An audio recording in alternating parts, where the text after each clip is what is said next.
This is Alana Mastrangelo with Breitbart News at Turning Point USA's AmericaFest in Phoenix, Arizona, and I'm with Charlie Kirk himself. And Alana's great, by the way. Yeah, so you guys are great as well. You guys played a major role in this is a big celebration. This event over here, Trump's win. We're a month out until he becomes inaugurated for a second term. You guys played a major hand in that. There's been some reports that you have been helping with the transition team. Are you going to be? Will we see a role with you at Trump's administration? My only role will be friend of the president, which is not an official White House role. No, I'm kidding. I mean, look, I'm not going to the administration. I'm going to keep staying on the outside, running Turning Point USA, running Turning Point Action. I think the world of how the transition team is going. Sergio Gore is doing an amazing job. Don Jr., J.D. Vance. Susie Wiles is running a phenomenal operation.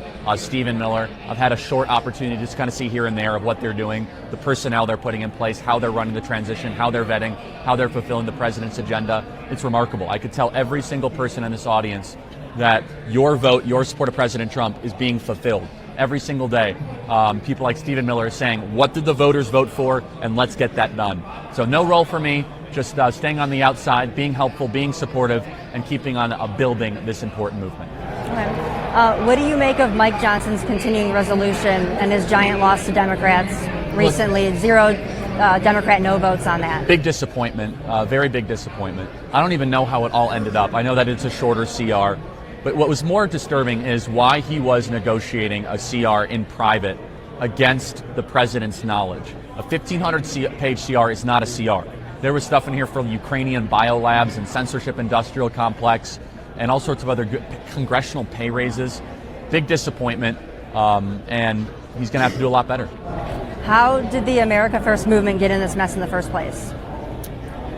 In the congressional mess? Well, I think that we need a Republican Party that is as conservative as our voters.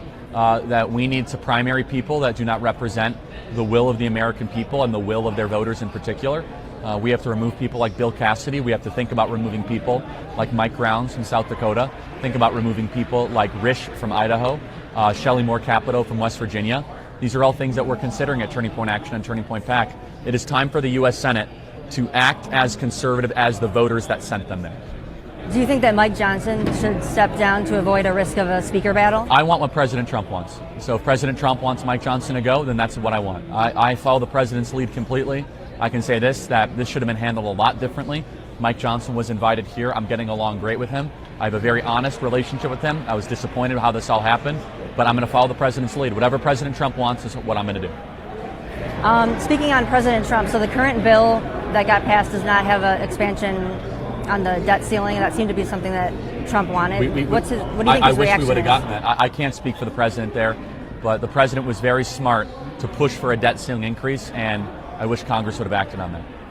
And overall, how do you see the trajectory of the country going now that Trump has won? I think it's amazing. We have to get a border bill done in the first 30 days. I think we're entering a golden era, an American renaissance. I think we're entering a new chapter in America that's very exciting. We have to have the president's back, and let it be known for every U.S. senator out there that if you oppose any of President Trump's nominees, you will be quickly primaried and removed from office. We have to run the table. Bobby Kennedy, Tulsi Gabbard, Kash Patel. We have to get every single one of them confirmed and put into office and put into place. And if we do that, if President Trump gets his personnel, we're going to have a great administration. The U.S. Senate should not stand in the way. They need to approve President Trump's nominees and do it quickly so we can get to work to save the country. And then you've been speaking at AmericaFest. This is your event, big event every year.